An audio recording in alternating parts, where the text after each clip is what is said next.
Navy Federal has a mission to put members first by making their financial goals the priority. Receive a lifetime of membership benefits to help you and your family accomplish your life missions, like a full suite of financial products designed to fit your needs, 24/7 live support, and access to over 300 branches on or near military bases. Visit NavyFederal.org for more information or call 1-888-842-6328 or download the Navy Federal Credit Union app. Message and data rates may apply. Navy Federal is federally insured by NCUA. Welcome to the Solid Verbal. The Solid Verbal. Come after me! I'm a man! I'm 40! I've heard so many players say, well, I want to be happy. You want to be happy for a day? Eat a steak. It's that woo woo! And now, Dan and Ty. Welcome back to the Solid Verbal, boys and girls. My name is Ty Hildenbrand. Joining me, as always, my man over there in beautiful New York City, the one, the only, Dan Rubenstein. Sir, how are you? I'm good, Ty. I've made a certain realization during your introduction to this, fifth bowl preview? Yep, something like that. Number 5. We're not as young as we used to be. We are not, no. When we started this show, we were young bucks. Yeah. I don't know how old you were. You were probably in your late 20s. I was in my mid-20s. Yep. Something like that. And there are certain signifiers that alert you to the fact that, wow, I am definitely older than I used to be. Yeah. I am definitely at least approaching becoming a grown-up. Mm-hmm. And I had that moment before we started recording today when I was looking through my 11 tea options and figuring out what I wanted. It's like, I could do this. I have 4 different kinds of green tea, Ty. Right. Yeah. I have teas that I have specifically because they're good at expelling things from your body. Sure. They are anti-inflammatory. It's an essential. I don't think there's any turning back. I think this is just who I am as we enter 2019. Are you having something to drink right now? I'm drinking a lemon LaCroix as we speak. That's not bad. I have a Japanese sencha. Okay. I've opted for my green tea, my Japanese sencha. Well, welcome back to the show. Hopefully, wherever you may be listening to us, you've got a beverage of choice, be it green tea, be it a carbonated beverage, maybe an adult libation, Dan. Hell yeah. We've got another batch of bowl games that we're going to get through here, starting with the AutoZone Liberty Bowl and running all the way through the final bowl game on Tuesday night. Mm-hmm. It'll be the 1st of January, 2019, the Allstate Sugar Bowl in the Superdome, Texas and Georgia. So got about 8 games here on the docket. Of course, there is going to be a national championship game, which we will preview once we know who's playing in that game. But if you'd like our full analysis on who we think is going to be playing in that game, go back one show. Look up our last show. Mm-hmm. Talk about it at the top. But how you feeling? You ready to do this? Ty, I've never been more ready for anything in my life. Once again, thanks to the delicious mug of Japanese sencha green tea in front of me. Dan, Ty, help. I need picks of the week. You know, I never did get around to making that bowl sound. What was it going to be? Walk us through your intention. Well, the low-hanging fruit would be a bowling alley. But that's the low-hanging fruit. Right. So I had a couple different options that I was going to go with, like someone filling up a soup bowl, but how exactly do you communicate that via sound? There are people who will ASMR soup bowl audio easily. Yeah? Without hesitation. If you want to do an ASMR bowl recap, where it's just you talking about things you enjoyed from bowl season while delicately sipping from a spoon as you ingest hot soup, and you do it in that oral AURAL, that's the word I'm looking for, quality of ASMR. I'm dying, and I'm eating soup. What would happen if we tried an ASMR college football podcast series? Everybody would unsubscribe. Everybody would unsubscribe. I think my parents, if they caught wind of it, would sort of distance themselves. Mama H would call me at 4:30 in the morning when she listened. What are you doing? What is going on with this thing? Yeah. Well, welcome back to the show. We promised not to creep you out too much. We've got one final batch here. I'm excited to dive in. I think we should just start with the AutoZone Liberty Bowl, Dan. Let's get in the zone. Get in the zone. AutoZone. We'll play this one at the Liberty Bowl, Memorial Stadium in Memphis. It's on New Year's Eve. It's on ESPN. It's Missouri at 8-4. I don't know why I did that. It's Oklahoma State. You do that most times. You say the name of the state. Yeah? Yeah. It's your thing. Oklahoma State at 6-6. Missouri 9.5 points the favorite. The teams playing in this game get a shopping trip to Memphis's Bass Pro Shops. Not bad. All right. I like that. Yeah. Get some tackle, some bait. Oh, they sell a lot at Bass Pro Shops. I know. It's a large store. A Bose SoundLink Micro Bluetooth speaker. Sounds great. A Belova watch, Dan. Fancy. Nike athletic shoes, sports sandals, backpack and sunglasses, and a football. We need to spice these up a little bit because you're just listing products. Will you choose the next few games? Will you choose one of the items and read it in the old ESPN voice that the voiceover guy did? Like, presented by Taco Bell. I can do that. Yeah, I can do that. Okay. In a football. Okay. Yeah, I'm going to try it next time. We got a lot of bowls to get through. We got to keep it spicy, Ty. We got to keep the magic alive. So, Mizzou, Oklahoma State. I have no feel for this game at all. None. Okay. Justice Hill sitting out for Oklahoma State, not going to play. I think Mizzou's more consistent, but Oklahoma State, they scare the hell out of me. I haven't been able to get the pulse of Oklahoma State all year. I am going to go Missouri, but like low single digits in terms of confidence points. I'm just not confident at all in them winning this game, even though Vegas has them installed as a pretty significant favorite. The last time you checked is Stillwater, Oklahoma. I think the word is enclave, like like Vatican City inside Rome. Yeah. Is Stillwater, Oklahoma inside of Memphis? No. Yeah, I can't imagine that's ever been the case. Oklahoma State this year, 1-4 away from Stillwater, and that one win was Kansas. They lost 3 of their last 4, including 2 bad ones, Baylor and TCU. Not great in terms of momentum coming into this game, especially not without Justice Hill, even though, Ty, we love corn dog. We do. We love corn dog. I hate the actual food, love the actual quarterback and what he was able to do this year. Mizzou finishes with, they win 5 of their last 6. Probably should have been 6 straight. I saw the end of that Kentucky-Mizzou game. Should have been 6 out of 6. Offensively, these teams, in terms of points per drive, were identical. And Mizzou has the better defense, and thus, I'm going with the Tigers here. It's a lot of points. Again, I'm a confidence man once we get down to it. And what is this, the AutoZone Liberty Bowl? Yeah. I am going 37 points, Mizzou. Whoa. How about ya? Whoa. Yes, sir. Easy killer. I'm going like 6, 5. I have to see what I have left here, but Come on, Ty.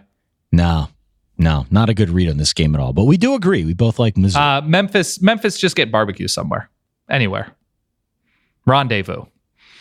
Let's move on to the San Diego County Credit Union Holiday Bowl, Dan. Yes. Listen. On our last show, and on many shows before that, we've both expressed our disdain for New Year's Eve. And I'm sure there are ballers listening out there who are of similar mind. Mm-hmm. If you and that special someone, if you're looking to get romantic, New Year's Eve at home, Are you about to call a bed a gift suite, Ty? maybe some champagne, maybe a little fire. Ooh. Why not take the passion up a notch and flip on Northwestern against Utah? When you like scoring, but you don't need a lot of it. That's right. Yeah. This is an abstinence forward bowl. Okay. Oh no. Fox Sports 1. It's a Gus game, so there's that. Hey, yeah. That'll get you going. Mm-hmm. Northwestern 8-5, Utah 9-3. Utah's a 7.5 point favorite. The only real bullet point of intrigue for me is that Tyler Huntley broke his collarbone beginning of November against ASU, and there's a chance he's actually going to be cleared for contact and that he'll play. Now, again, we're recording this a little early, so by the time you're listening, that may or may not be the case. Nonetheless, there's a chance. And if he plays, I think that bodes pretty well for Utah.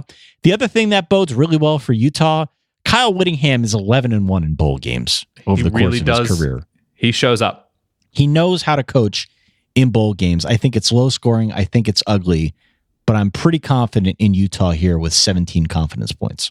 I like Utah as well. They are without, I believe, Troy Taylor, their offensive coordinator, is the new head coach at Sacramento State. Right. Don't think that'll affect things too dramatically, but perhaps I'm wrong. Yes, you're right. Utah did deal with a couple of key injuries in their backfield towards the end of the season. On to Northwestern, though, because they finished the season winning 3 of 4. We all saw them lose in the Big Ten championship game, but they win their first division title in the Big Ten. They cleaned themselves up after that bye. They spit up on themselves a little bit in September, as they usually do, but then they went on to win 7 of 8 in regular Big Ten play.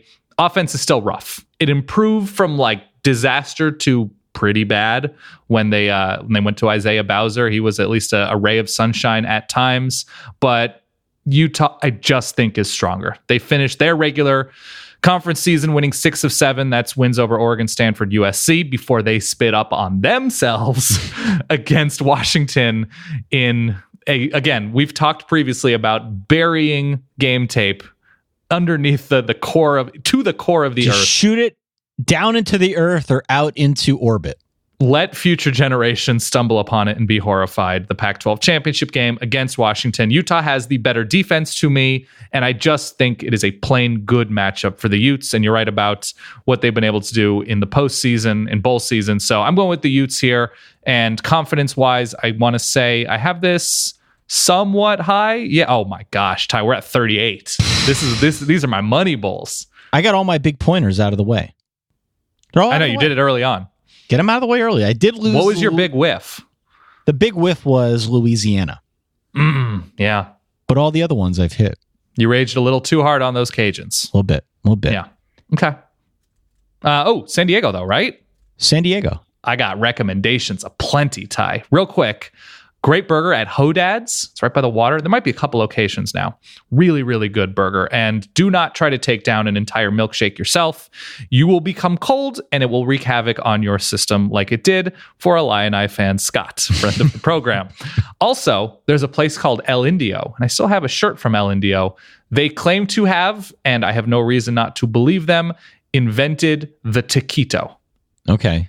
And it's really good. They make their own tortillas there. El Indio, good. Like if you're looking for an old school place, it probably isn't the best taco in San Diego, the best burrito, but real cool experience. El Indio. Dan, participants in this game receive read it correctly. Gift suite, fossil watch. I only wanted one of them, but okay. New era cap. Yeah. Not bad. I imagine when we see these watches with the bowl games, I think they're like they have the bowl logo on them, which is not as cool if you're on a date and somebody's noticing your watch and you're like, oh, you're like Bill Snyder and you're wearing a San Diego County Credit Union Holiday Bowl watch. Okay. Yeah. So we'll see. Maybe I'm wrong. By the way, San Diego County Credit Union now owns the branding rights to the stadium. So it's the San Diego County Credit Union Holiday Bowl at the San Diego County Credit Union Stadium in San Diego. There's no more Poinsettia Bowl, right? No. That was the real difficult one for me because that was the San Diego County Credit Union Poinsettia Bowl. A lot of syllables. Harder to say than holiday. But San Diego, great place. Enjoy some nice weather, hopefully, if you are coming from Chicago or Salt Lake City. Let's go to the Tax Slayer Gator Bowl, Dan. Mm-hmm. Play this one in Jacksonville, TIAA Bank Stadium. Okay. So New Year's Eve. It's on ESPN. It's NC State 9-3. Texas A&M at 8-4. The Aggies are a 6.5 point favorite. Participants in this game receive Fossil Watch, Maui Jim sunglasses. You got to dip into like like you have to really. There was that voice in there. Amazon Echo. Yeah, there it is. Like you're yelling out sandals. A generic energy drink. I slide sandals. Mm-hmm. I said that already. SIC tumbler and a DOP kit, which we've already established. DOP kit as a toiletry bag. There's a little slide down into the voice. It's like a little bunny slip. DOP kit. God, this is the worst show we've ever done. It could be. Okay, NC State, Texas A&M. Both Kelvin Harmon and Jermaine Pratt are going to be out for NC State. Yes. I am all in on A&M in this game, to be honest here. Okay. I think NC State's 9 wins are very thin. Now they lose 2 stars. It's not setting them up well for an A&M team that's young. They're plucky as hell. They scared me all year. I think they destroy NC State. Wow. And I'm going A&M with 34 confidence points here. NC State is, I don't know if this is insulting or complimentary to whom, but a little like Utah in bowl season. They get their act together. They show up. They trounced Arizona State last year out west in a bowl. I think it was the Sun Bowl where they played last year. NC State was better on both sides of the ball in terms of points per drive than Texas A&M. Granted, ACC was kind of a mess this year. Yeah, listen. NC State will also be without Eli Drinkwitz, the new App State head coach. So he was their offensive coordinator, younger guy. We talked about him a couple shows ago in terms of his background. The Wolfpack win 4 of 5, and I know you've abandoned our roots as an NC State fan show. I'm out. But sir, I have not. Those 4 out of 5 were against not great teams. There was 100% a weird Wake loss, but I actually do like the fact that NC State played the run pretty well, because that is the best thing that Texas A&M does, probably as a team, is run the ball because of how good and sort of under the radar, again, Travion Williams was this season. A&M finishes the season winning 3 straight, including that 17-hour game against LSU. I think I'm going NC State here. Wow. I am going Pack here. I am. I 100% am, Ty. I'm a believer. I'm out. Really? You're just out? I'm out in the Wolfpack. What is your confidence level in Texas A&M here? 34 points. 34. Let me scan right here because I have NC State only 6. Only 6. Okay. Fair enough. We just agree. And I don't have, where is this game? In Jacksonville? Games in Jacksonville, yeah. I don't have Jacksonville Rex. I apologize. Find what's the supermarket everybody seems to like because they've never had a real sandwich? Oh, Publix. Yeah. Yeah, go get a Publix sandwich. Dan, this takes us to New Year's Day. Okay, we finally gotten here. It's 2019. Happy New Year. If you're listening to this maybe in 2019, hopefully before 2019, because a lot of this stuff is dated by then, but let's go to the Outback Bowl, Raymond James Stadium in Tampa. It's on New Year's Day. It's on ESPN2. It's Mississippi State at 8-4. Second bowl game in Raymond James, right? Yeah. We had the Gasparilla. Yeah. Yeah. Mississippi State. And Iowa. Both teams 8-4. Mississippi State, a 7-point favorite. Of note here, Iowa's Noah Fant, their star tight end, is going to be sitting this one out, which is actually very significant. Not that the others aren't, but he led the team in touchdown catches. This is not exactly a pyrotechnic offense, so to lose someone of his caliber is going to have, I think, some real significance here. Yeah. I like Mississippi State to the tune of 22 confidence points. I think their defense is too good. I don't know how Iowa moves the ball against them, and I would expect that we're going to see a big game from Nick Fitzgerald this final game. Do you think anybody unironically has ever written out or said out loud the phrase, quote, the high-flying Iowa offense? Do you think that has... Some local sports guy has gone there. But it's only a local sports guy. You can't get away with that on the national stage. I've been on the radio in Iowa. There's some nice, smart dudes, and I think there's a good amount of self-awareness. I in terms of fan bases with senses of humor about themselves and college football in general, Iowa's one of the funnier fan bases in my experience. And so, unironically, that's hard for me to imagine. The high-flying Iowa offense. High-flying Hawkeyes. Can we just run with that next year? Yeah, absolutely. Sure. We'll find the electric city. Players in this game will be walking away with a Fossil Wash, a ring from Ty, the only place that makes rings. Jostens. Yep. You get a Best Buy gift card for $125. Seems decent enough. A gift card to Outback Steakhouse, which I do believe was started in Tampa, Florida. That's right. Not in Australia. And a hat. I hope it's just a grab bag of hats that somebody shows up with. It's definitely a big Outback Bowl hat. I actually have been to an Outback in the last 3 years, probably. It was fine. They just built a new one right down the street here. I generally speaking, there's probably a place that'll make a steak or a piece of fish that's better and more local. No rules, just right, Dan. No rules, just right. Bread's still pretty good. Mississippi State, they won 4 of their last 5, including some of which in absolutely murderous fashion. Iowa won 2 of their last 3 after a 3-game losing streak. They just struggled on the ground once again. I know Mekhi Sargent was a bright spot, both in terms of running the ball as an all-purpose weapon as well, but they just were not a team that generated big plays, which if this full-on excellent Mississippi State defense is vulnerable, it is in giving up those plays. Iowa's not that team. They just are not. And I originally had this as a 40-pointer, but I actually do like Iowa's ability mostly to show up in bowl games. So I'm gonna lower this one to about 14, 15, somewhere in that range. But I do like Mississippi State here. Maybe in the 20s. Mississippi State, 22 confidence points. Yeah. Okay. Tampa food. Eat Cuban food. What was that Cuban really place good. We went to? It was an old school. There was we were in the middle of a Cuban food. Tampa.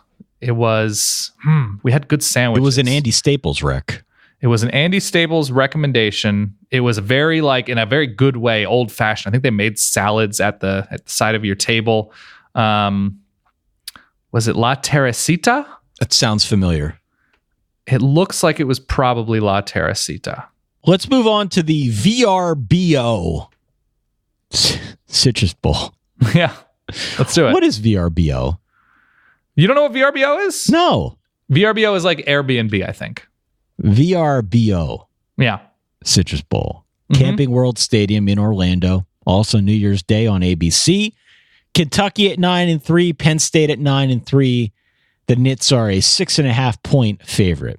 The participants in this game get $400 Best Buy gift card, Fossil watch, an Agio backpack, Dan. Yeah. With a luggage tag. That was good. That was that could have been the tail end of a baseball team. Do you think that guy uses that voice just normally and he can't control it? Or is that a mode that he switches into when he's doing VOs? I want to tread very carefully here because I believe... So there is an ESPN voiceover guy who just passed away. Okay. And I think he's 89. Okay. His name is Lee Leonard, but I don't know if that's that same guy. No, I can't be that guy. So first of all, he was 89 years old. First of all, may he rest in peace. Sure. Had to have been super cool to have been the first voice on ESPN. But it looks like he was on camera. So I think it's different. Sure. Second of all, you really nailed that read right there. I want to meet the guy. I want to have him on to do stuff. Have you seen the story? There's a story about one of those guys. No. There's a Deadspin story about one of the ESPN voiceover guys who just set up much like you and I sort of have, a little studio at home that's soundproof-ish. And he took the job thinking he was just going to it was just freelance work. Turns out he's the most important sports voiceover guy ever. And sometimes he does it because there are countless TV shows and podcasts and radio shows that he'll do it from his studio mostly, but sometimes they bring him into Bristol to do it live, and it's very weird for people, which is great. Search it out. It was a cool story. I like the Kentucky defense. As you should. I really like Benny Snell. I really like Josh Allen. I really like that they're both playing in this game, which is definitely cool. I don't like their offense at all, other than Benny Snell. How dare you? And I particularly don't like their offense against a really good Penn State defense, which has been solid all year. Mm-hmm. I hate the situation for Kentucky, being so it's Trace McSorley's final game as a Penn State quarterback. I think Penn State's going to come out there loaded for bear, and I think there's a chance that they run away and hide in this one. Even though Kentucky's got the defense, I think Penn State wins going away. 27 confidence points. Give me the names. Wow. So Kentucky, just some context, they win 2 of their last 3, but that includes that ugly loss at Tennessee, for a season in general. Huge success, beating Florida, beating South Carolina, beating Mississippi State emphatically, beating Mizzou asterisk, and Penn State after that ugly Michigan State loss, which we've talked about recently at home. They won their last 5 of 6. The offense, I would say, it's fair to say, took a step back without maybe their most dynamic player ever in Saquon Barkley, and their defense definitely took a step back against the run, but was pretty great through the air against the pass. They are better in both phases. They end up the season better in both phases than Kentucky on offense and defense. So I'm going with Penn State here. I'm going with a good amount of confidence, and I just hope that Kentucky, even if they don't win this game, I hope, and it's 29 points for me. I hope Kentucky, after the weird way that their bowl game last year turned out, I think it was against Northwestern with Benny Snell being tossed. Right. Right. I want Kentucky to show out at least and make this a cool competitive game, if not win. But I do think Penn State is double digits ish points better. Moving on to the PlayStation Fiesta Bowl, Dan. Yeah. Yeah, this is going to be a good one. A PS4 gift package. Fossil watch with an engraved case back and an Ogio X Fit backpack, Dan. Do you think there are different is it Ogio or Agio departments where they're like, oh, I'm on the X Fit team, I'm on the Techno Pack team? There probably are, right? I mean, like their corporate headquarters? Yeah, at the corporate headquarters. Do you think, like in the way that Apple probably has an iPad team and they have an Apple Watch team and they have a HomePod team, right, that they made a splash hire for their XFit team? I'd like to believe that that's the case. Are there different levels of respectability within Ogio? Like when you get called up to XFit, is that like the show? Is that like, yeah, right? That's what I wonder when I see all of these names that I have no idea which is better or smaller or more advanced than what. I want to know the inner workings of Ogio. So if anybody listening not a sponsor, is at Ogio, not a sponsor, or knows somebody at Ogio, get us the goods and information about the structure. Okay. PlayStation Fiesta Bowl. State Farm Stadium is what they're calling it now out there in Glendale. Good it's for also them. On New Year's Day, ESPN. It is between LSU at 9-3, UCF at 12-0. LSU is a 7-point favorite here, Dan. To give some context, Greedy Williams not playing for LSU. He's going pro. And also, just in case you forgot, Mackenzie Milton went down with a horrible injury a few weeks ago, so he's not going to be playing for Central Florida. What other contextual clues do we have here, Dan? All right, so just a little rewind here. LSU lost 2 of their last 3 SEC games, including that strange one to Texas A&M. Ultimately fun for all of us. Probably not fun if you're an LSU fan. 74-72? That sounds about right. Yeah, the offense graded out to okay. Had moments, had a huge win over Georgia, scored a bunch of points. Very, very good defense, especially against the pass, perhaps less so without Greedy Williams. And UCF, we talk about, teams winning of 3 of the last 4, 7 of the last 8. UCF has won 25 of their last 25. As you mentioned, no Mackenzie Milton, but Daryl Mack was pretty much money against Memphis in that American title game. He had a nightmare first quarter. I think he had 3 fumbles, and they fell behind. They were down 17 for good chunks of those games, but he scored 6 total touchdowns, I believe, in that game. His first game fully sort of enveloped in that starter role. And dual threat can be very fun. I want to say Mackenzie Milton scored 31 against Memphis, and Daryl Mack scored 56, or led an effort to score 56. So drop off, I don't think is crazy. Mackenzie Milton's still better. Defensively, these two teams against very different opponents and schedules look to be about the same contextually. UCF has a big offensive advantage. I think I'm going with the Knights to go back-to-back, Ty. How about that? I am not super confident in my LSU pick. I'm not. If Mackenzie Milton were playing, I think I'd be going UCF. You'd lock it in, yeah. But I'm very not confident. Okay. Very unconfident. A little meek. Yeah. I have UCF at 7, so I'm sort of there with you. I got LSU at 4. At 4. But I could see this one going either way. I think the motivation gap is real in a game like this. It always tends to be. And, UCF showed out pretty well in the spot last year. If you are heading from Florida to greater Phoenix, Glendale area, if you're going from Baton Rouge to this area, one, play some golf if you're into golf. Ty, have you ever played out here? You know what? I haven't. I'd love to. It's some really nice courses out there. Also, if you like pizza. Ty, you like pizza? Love pizza. And I think you were out there when we got this place. Pizzeria Bianco. Real good. Really, really, really. One of probably my 3 or 4 favorite pizza places in the country. All right. There you go. That's all. Yeah. Let's go to the Rose Bowl game presented by Northwestern Mutual, Dan. Okay. Ty, you're going to have to carve out 90 seconds to 2 minutes for food here, but let's do this. Played at the Rose Bowl in Pasadena, California, New Year's Day. ESPN. It's Washington at 10-3. It's Ohio State at 12-1. The Buckeyes, a 7-point favorite. They get a gift suite, a Fossil watch, an OGO backpack, doesn't say which kind. A New Era 950 adjustable hat. New Era. Yeah. I don't even know if ESPN employs that voice anymore. Hopefully, it's probably like what they've done with James Earl Jones, where Disney has found a way to just digitally map every possible sound that voice can make. And now they can just type it into a keyboard. I always hear him saying Mountain Dew. I always hear the Winter X Games brought to you by Mountain Dew. Yeah. Okay. Washington, Ohio State.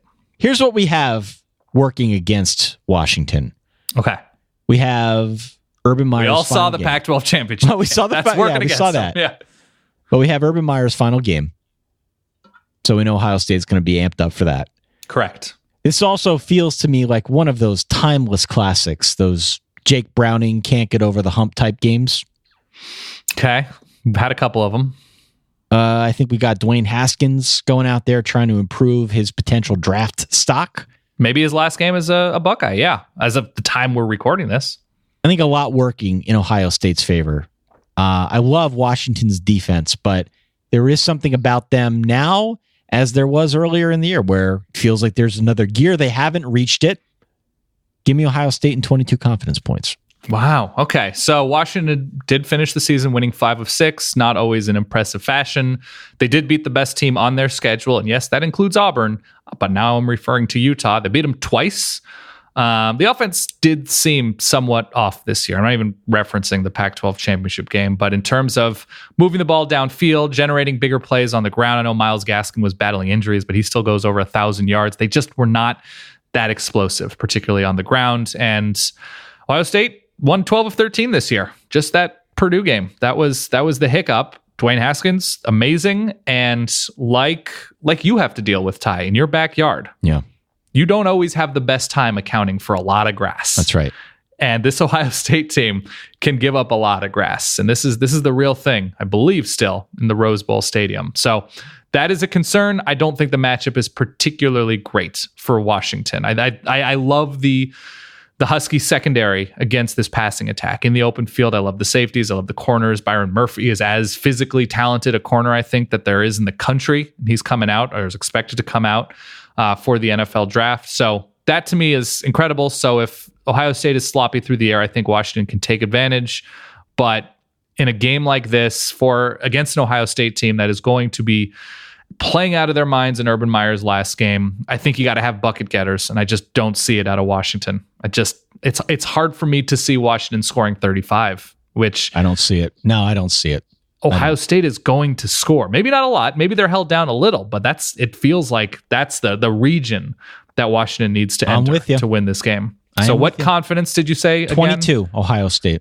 Oh, I have Ohio State at, I only have it at 4 right now. 4 or 5. I switched it up. Okay. I think I'm going up a little bit because I am worried because we're talking about my corollary of points per drive defense, and Washington is way out ahead in that. Interesting. They're way, way out because Ohio State did give up a lot in a few games this year. So I'm going with that. Right now, Ohio State. And finally. No, Ty. This is my moment. I'm sorry, This is my moment. I'm sorry. Continue. So, first of all, this is ahead of anything food-wise. If you are considering at this time, I mean, the Rose Bowl is what? So this will go up, 7, 8, 9 days ahead of the Rose Bowl? If you're an Ohio State fan, if you're a Washington fan, I mean, Ohio State's been there relatively recently. It's been a while for Washington. If you're even considering, should I go to the Rose Bowl? Is this the year I finally go to the Rose Bowl? Even if if it's a bucket list thing for you, you have to go. You have to. If prices are reasonable, if you can afford to go, if you can somehow get your hands on tickets, this is the bucket list for a college football fan, as far as I'm concerned. Food-wise, there it is. So you're probably going to be staying somewhere near downtown. Sonora Town, Guisados, Mariscos, Jalisco. Mariscos, and another word, Jalisco. All casual taco places, all on like my Hall of Fame level for LA tacos. There's a food hall, Grand Central Market, also downtown. Grab In-N-Out if you're driving around. It's really good. Don't try to compare it to other places. Just enjoy it for what it is. Also, a good burger at Plan Check. And if you want any specific recommendations, if you want to know like sushi or Chinese food or Korean food or whatever, Salvadoran, at Dan Rubenstein on Twitter, I'm happy to help. We need a bat signal. I think I gave a list of like 40 places to a Minneapolis for Baller that we met. We need a bat signal that people around the country can shine into the night sky. Yes. When they need a food wreck, and then Dan just comes to the rescue. I'm building a massive Google map right now of national places that I've been to and recommend. Wow. Yeah. All right. Okay. So we were finally the All-State Sugar Bowl in the Superdome in New Orleans to close out New Year's Day. Everyone goes back to work the next day. So enjoy this one while it lasts. It's on ESPN. It's Texas at 9-4. It's Georgia at 11-2. The Dogs, a 13-point favorite here over the Longhorns. In the Sugar Bowl, they get the gift suite, the Fossil Watch, the New Era cap, Rock'em socks. They're back, Dan. In cufflinks. Oh, you beat me to it. In cufflinks. Cufflinks. I imagine the gift suite's pretty robust at the Sugar Bowl. I would think. I think Georgia has way too much balance here. And I think they're just a much better team than Texas. Texas is all Sam Ehlinger and Lil Jordan Humphrey and Colin Johnson. You know, they got weapons, and I think I like where Texas is headed. I think they're going in the right direction. Yeah. But as for now, Georgia has way too much offensively, defensively. 35 confidence points. Dogs win the Sugar Bowl. You worried about motivation? Georgia on another precipice team? I'm not so much worried about Georgia having a letdown. I'm worried about Texas playing up, as sometimes they do. For sure. In a big game. So I think that's really the only variable. I don't know about 13 points. That's a lot. Texas has bucket getters. Yeah. But I'm going to go Georgia, 35 confidence points. So Texas wins 3 of their last 4. They move the ball relatively efficiently because of, Lil Jordan Humphrey, once again. In terms of all-purpose receivers, I don't even know if that's a term, just yards after the catch, fighting midair, taking screens, running through tackles, whatever. It's just incredible. The defense definitely had some bad stretches. But those wide receivers, once again, pretty high ceiling. So that's exciting if you're a Texas fan. Georgia is higher, both points per drive, offense and defense, which I appreciate. They were pretty much excellent all season long. They had a couple of stretches, the first half against Mizzou, the LSU game, but this is not a Georgia team that really has definitive weaknesses. Offense was very balanced. They won 5 of their last 6. We all saw them have Bama on the ropes until Jalen Hurts comes in. They are just better constructed right now to beat good teams. I have Georgia with a pretty high level of confidence right now. Georgia, for me, is at 39. Woo! Get it, Dan. How about it? Get those points. Yeah.